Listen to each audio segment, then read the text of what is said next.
Hey guys, and welcome to another episode of Woke by Accident podcast. It is a weekly chat about socially conscious topics impacting the culture. I'd like to extend my gratitude in you listening to this podcast. It means everything to me, and I hope it is clear that this subject matter is so important to me. I care about our people, our future, and making a positive change in this nation. This episode is powered by Poddex. Do you find it difficult to come up with content ideas for your podcast? Or perhaps you've gotten stuck during an interview with a guest where you just have nothing more to ask? Try Poddex today. Poddex is the best all-in-one podcast idea generation tool. You get everything from episode ideas to interesting conversation starters for interviews, engaging discussions for your live streams, and even social media content ideas. With this tool, you don't have to spend weeks trying to come up with content for an episode or unique questions for your guests. Just shuffle the cards, pick one at random, hit the record button, and get started. Now you can make better content, have more fun while you're at it, and get your viral moment. All with Poddex. Head over to poddex.com and use code C4C. Hey guys, and welcome to another episode of Woke by Accident podcast. And this episode is especially for the Content Creators of Color Collective Podcast Challenge. Welcome. Today I want to talk about a case that you may not have heard so much about in the news, but we definitely want to amplify on this particular platform. It is about Lauren Smith Fields. She was the 23-year-old young lady from Connecticut who was found dead following her date with a 37-year-old man she met on a dating app.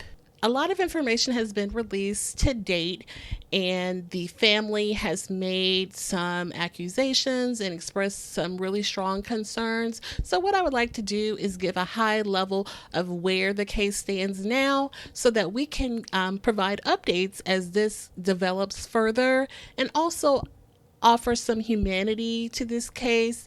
A lot of times when young women are dead and there are drugs involved or whatever the scenario is, people jump to conclusions with opinions, and the sympathy and the empathy is lost. And so we definitely want to bring the humanity to this case and the concern for women, especially Black women, in this matter. And so I want to do that with this particular episode. So first, I did want to share some information that we've learned about Lauren Smith Fields. Now, Lauren was born in Bridgeport, Connecticut on January 23rd, 1998 to Chantel Fields and Everett Smith. She attended Stanford High School in Stamford, Connecticut. She had ambitions to become a physical therapist, and she was currently enrolled at Norwalk Community College. Her family held a march on January 23rd, which would have been her 24th birthday, and they called for justice as they asked for answers about her death from the police department. According to the Washington Post, one of her friends, Veronica DeLeon, described her as loud and boisterous with a great personality, that Lauren made others feel seen and welcome when they were in her presence, and also shared that in the last few years, Lauren had dabbled into creating beauty and travel content on YouTube, Instagram, and TikTok. Her friend also shared that Lauren was focused on positive affirmations and cleansing her living space with sprays and sage. So now I want to look at the events of what allegedly occurred leading up until her death and where we are in the matter now. She had this date with the 37-year-old Matthew LaFountain. They met on the app Bumble. Now, and this information comes from thecut.com.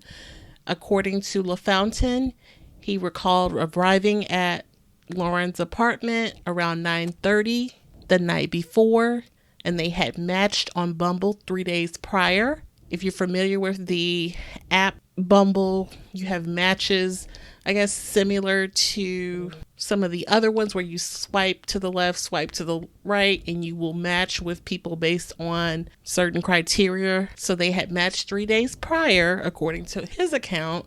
And he states that she asked him for $40 for her nails, and that she asked for him to meet her at her place with the tequila. He goes on to state that he came to her house with the tequila. They played games. They had food. They watched a movie. That she went to the bathroom. She vomited. At one point, she went outside to get something from her brother. She went to the bathroom for 10-15 minutes. He states in the police report that he found it odd, but he didn't say anything because he didn't know her that well. He states that she fell asleep during the movie. He carried her into the bedroom and slept next to her, that he woke up at 3 a.m. to go to the bathroom. He heard her snoring. And then at 6:30 a.m., he woke up to find her not breathing. She was pronounced dead at 6:59 a.m., and that would be December 13th. The medic stated that she had not been alive for at least an hour. So at that point, I'm thinking, or was there an opportunity to maybe do CPR or something like that? But, she was snoring at 3 a.m. Now he got up, he went back gotten back in bed with her. I don't know, it just seems odd. It seemed like there was an opportunity to try to do a CPR to try to revive her if there was an hour where she possibly could have been revived based on that information. That's just what's going through my mind. And then they state that LaFontaine was frantic, visibly shaken, but he was not taken into custody. And as of January 26, he has not been named as a person of interest, nor was he detained at the station for questioning. And then the family of Lauren Smithfield's, her brother, stated that he was told they didn't bring him in because he seemed like he was a nice guy.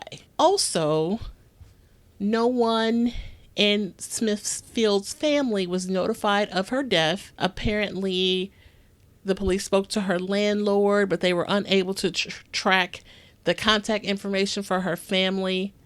Her mother ended up going to her apartment the next day, and that's where they found a note on the door stating, if you're looking for Lauren, please contact this number. And upon calling the number, she was informed of her daughter's death by the detectives from the police department. And the mother stated that she had to wait over an hour, and she was kind of at the runaround dealing with the detective who she was speaking with on the phone. The police did not do a crime scene investigation until later that week. And the case was reassigned to a different detective than who initially worked it. So that's interesting. Also, the family noted that when they got there, some items in the apartment were not collected that would seem to be pretty important pieces of evidence. The cups of the alcohol, plates, lubricant, blood-stained sheets, I believe a condom wrapper and the condom in the trash can, unidentified pill, and all of these items were not collected and taken by the police for evidence, which seems odd. And so the family's lawyer states that no evidence has been submitted to the forensic science lab. The family is now planning to sue the city for failing to properly investigate her death. The family's lawyer, who is Darnell Crosland, he has issued a notice of claim announcing that they intend to sue Bridgeport Police Department for its handling of the case. And they believe that the police department was racially insensitive, not taking her death seriously, and failed to properly investigate the case. The attorney Crosland also has alleged that the first detective, Kevin Cronin, had some sort of connection with Matthew LaFountain and is currently under investigation by the city's Internal Affairs Department, which is why there's a second and new detective on assigned to the case rather than the first one, which, seems to be an odd factor. And then this also, another factor is that the lack of media attention in this matter, because of it being a case surrounding a young African American woman. The family has noted that there's definitely seemed to be a lack of attention to this story, and in comparison to some of the other stories such as Gabby Petito, and so that has also been noted. The Connecticut medical examiner ruled her death an accident. On January 24th, autopsy results came in from the chief state medical examiner, concluding that she died of acute intoxication due to the combined effects of fentanyl, promethazine, and hydroxyzine and alcohol, and it was ruled an accident. But because of the fentanyl being present in her system, the Bridgeport Police Department has opened a criminal investigation in the narcotics department with the help of the DEA. So there, they'll be investigating the police department's interaction with her family from the internal affairs side, and they will look further into this matter. And then the family is also getting an independent autopsy, and that is still pending. So we definitely will do an update once those details have been shared with the public. But definitely want to share this story as a conversation that we should be having with one another about when someone goes missing, how important it is to share and apply pressure, because it definitely was the pressure that the family put on the police department that made things move a little faster as far as it being determined a criminal investigation after they ruled it an accident so quickly. Right? And then we still don't have a clear explanation to the family as to why the last person to see her alive is not at least a person of interest or brought in for questioning. That just seems really odd in a case like this, with a man-woman, and, with there being the presence of condom wrapper. It's assumed that perhaps they did have intercourse, but that's not really explicitly stated, and so it just seems like a little further investigation is needed here. Also, another factor that seems to be missing is the communication that was shared in the Bumble exchanges.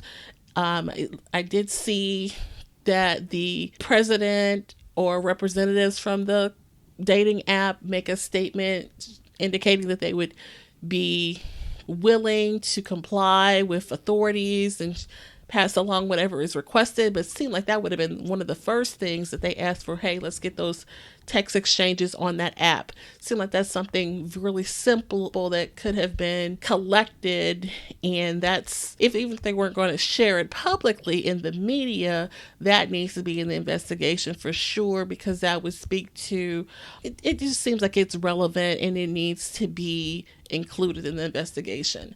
Other thoughts that I have about this is we should be having conversations about women using dating apps. And so maybe just having conversations about letting another person know where you are and that type of thing, because it really can be scary out here. You're out here, you think you're speaking with someone who has your best interest or that you have a shared interest, and you could possibly be meeting someone that really could be your love interest or, the person for you, and something like this can happen. Now, at least he, did not run, and he did call it in, but we need this to make a little more sense and get some more answers for the family so that they have the proper closure, and that this doesn't happen to someone else. Maybe look at his history of who he has encountered on the app too. That may give some additional information that may be helpful in this case as well. So I definitely appreciate you listening today, and we will definitely provide an update as more details become available. We thank you for listening and take care. At this time, we're going to go ahead and conclude the episode. We greatly appreciate you listening.